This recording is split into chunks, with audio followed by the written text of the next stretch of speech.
Hi, and welcome to episode 79 of TLC Tech Learn Coffee. I'm your host, Lisa Nowakowski, and I'm a fifth grade teacher in South Monterey County here in California. And I'm Nancy Minicozzi, an instructional technology coach in LA County. Just a reminder that we have a 15-minute format because ain't nobody got time for more than that. No, but my goodness, Miss Nancy, oh my, I discovered there is something called an iced horchata latte. So for those of you who don't know what an horchata is, it's this yummy, yummy Mexican drink, cinnamony, sugar, I think rice milk. It's delicious, but now you can have it as a latte as well. So I was super excited to hear about that one today. So moving on, our tonight's guest is Jonathan Almerido, and he will be talking to us about critical playground. So Jonathan, tell us a little bit about yourself, who you are, and what you do. Hi, I'm Jonathan Almerido. I'm a classroom teacher in San Jose, California. I've taught third grade through fifth grade, and I just completed a 3-year loop. I took my kids from third grade to fourth grade to fifth grade. And so they just graduated from our elementary school, and I'm like heartbroken, but I'm sort of ready for my next adventure. Oh, that's exciting. So will you stay in fifth grade or will you go back down and loop up again? Well, I'm going back down to third. I don't know if I have any plans to loop up and if the opportunity is going to present itself to me to do so, but I'm sort of I would be happy teaching third grade for another few years. So it's whatever comes my way, I guess. That is fantastic and awesome. I didn't know about you. Yeah. So you're going to talk to us about critical playground. What is critical playground? Okay, so the critical playground is a project that I devised. I've curated a bunch of lesson and assessment formats, and all of these, what they have in common is that they're usually very low floor, high ceiling, and they also are very low tech, high tech, so it can be switched between the two. And all of these things that I've curated, they are applicable to many content areas, can be used in many different contexts and different grade levels. And the theme for all of these also is that they center around creativity and critical thinking and putting those two in conjunction with each other. The way that I sort of devised these and curated these were around this researcher, Jane Pierto, and she has 5 creative attitudes. One is group trust, openness to experience, which is sort of like where you're looking at things as if you've never seen them before. It's also the same as beginner's mind. There's another attitude called self-discipline, tolerance for ambiguity, which is when you're okay with things being confusing or unclear. And then the last one is called risk-taking, which is self-explanatory. This sounds exciting. So you touched on it a little bit, but how did this all begin for you? So this began as my Google Innovator project. As I was applying, I was looking for a wicked problem in my classroom, and I was in the middle of my fourth grade year. So this is the second year that I had with this group of students, and there was a lot of sort of academic exhaustion. And I saw that I was actually like running kids down with the sort of work that we were doing. And while they were producing really high quality work, they were also just like bored of school, and that really killed me, and they like hurt my soul. So like as I was interviewing kids to like examine this problem, I found that there were the kids were missing and lacking opportunities to be creative and to tell stories and to sort of access their like imagination and creativity. And so I devised this like problem of basically making sure that there was still a lot of academic rigor in these in the content areas that I was teaching, but also making sure that kids still had opportunities to be creative and imaginative. I love that you went in and you began looking for a wicked problem to solve. Yeah. That's such a great attitude. And I love that it was focusing on the creativity side of it for the kids, because I think you're right. We do so much with rigor, we forget some of that creative side, and we forget that it can be melded together. Especially since I've been with those kids for 2 years, like I remember the first day of third grade and how sort of like excited they were and how youthful they were. But then towards the end of fourth grade, they were like jaded with school. And I was like so sad that like I felt responsible for that. And I wanted to make sure that I turned that around as I went to fifth grade with them. Oh, what a great story. So why is creativity so important, like to you and in general? I mean, yeah. I kind of talked about this in the last question, but I think it bears repeating that like kids as they get older, and also especially adults, they lose their sense of creativity and wonder as they get older. It reminds me of The Little Prince, which is a book that I read. It's a book that I read with kids whenever I'm sort of closing out my cycle with them. And Little Prince is basically about how kids are so different from adults because kids have access to and care so passionately about their imagination and their creativity, whereas adults only care about like, I don't know, data and numbers and sort of like getting stuff done. And I want to make sure that kids still have access to that imaginative and like passionate and caring and creative part of themselves. Creativity is also really important for me because personally, I find it really therapeutic. And I think it's a really like being creative and accessing the artistic side of me and also the problem solving side of me.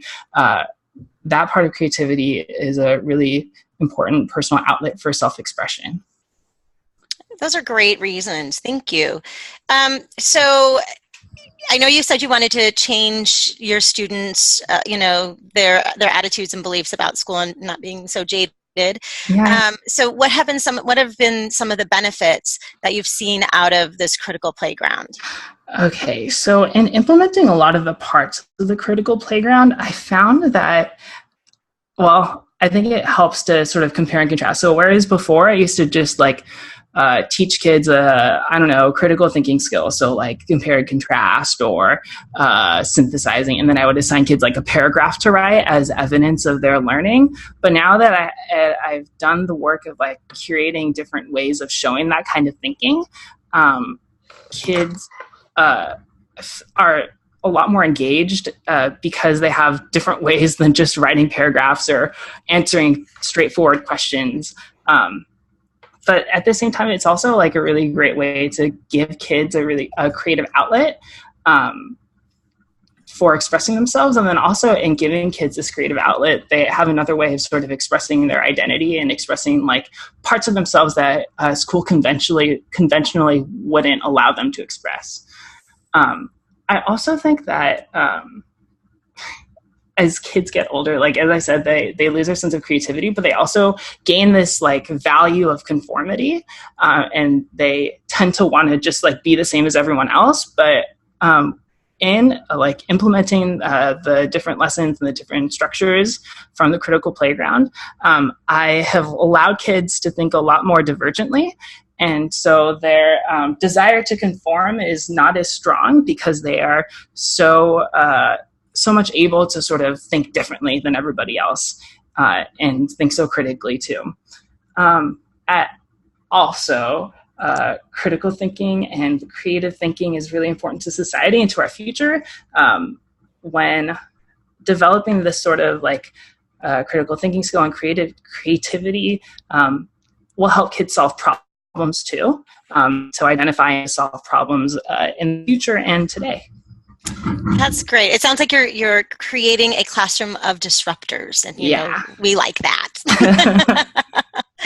So finally, I am sure there are listeners out there, myself included, who are interested in seeing what you've curated and what you've created. So how can other people begin to participate in what you've done? Okay. That's a good question. There are two ways. So the first is to lurk and sort of just peruse the resources. There are two places that they could access that. They all lead to the same place. So there's www.criticalplayground.com, and then there's a bit.ly, bit.ly/criticalplayground, all lowercase. And that'll lead you to a website where I've done all the curation and sort of explanation. On this website, they'll see sort of the organizing principles behind it, the story behind it, and then also they'll see different like lesson and assessment templates that really do that, emphasize that critical thinking and creativity. Let's go see. People can sort of lurk through and peruse through that. And then also inside of this website, there's like a Google form where people who are really interested in sharing their sort of creative lesson plans can share that out, and then I will do the I'll make sure that that information and that those resources get out into the website as well.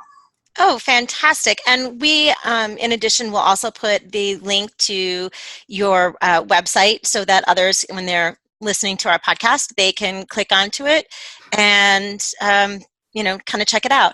So do you have a Twitter hashtag that people can follow as well, or not yet? Yeah. If kids, sorry, I'm so used to speaking in terms of kids versus adults. If users and adults and learners are participating in or using the lessons and templates that are inside of the website, they can also use hashtag Critical Playground to share out their work with the world. Oh, fantastic. Oh, I am so excited for this, and I'm so excited to check it out as well. Yeah. All right. So thank you. So I guess, do you have anything else that you wanted to share with us and the listeners? No, I think that I've sort of said my piece, and I'm just excited to share this, like my baby, with the world. And we're excited to embrace it. So thank you so much, Jonathan, for chatting with us and sharing out the wonderful things that you have done in your classroom. And we'd also like to thank our listeners for listening. And if you enjoyed the show, please leave a comment to let us know. Tonight's comment question is, we sometimes fall into a creative slump. So what are some ways that you have gotten out of that and found your creative mojo? So join us on Wednesday, July 3rd, 2019, and when our guest will be Heidi Samuelson, and she is going to be talking to us about the challenges, or she will be talking to us, about global math tasks. I'm so excited about that one too. Yeah, that's a really exciting one. I have friends that have done it in the past, and they really loved it, so I'm glad it's coming back. I've done it too. So yeah, I was really excited to see that. Continue, please. Super fun. So if you're listening, please don't forget to subscribe to hear more about easy ways for you to innovate in your classroom. And if you like the show, please be sure to rate and leave a review wherever you're listening so that people can find us. Remember, we are always looking for guests to share the great things they are doing in their classrooms. So if you know someone who fits the bill, or if you would like to be a guest yourself, please visit our website at tlc.ninja and complete the contact form to let us know. Thanks so much for listening.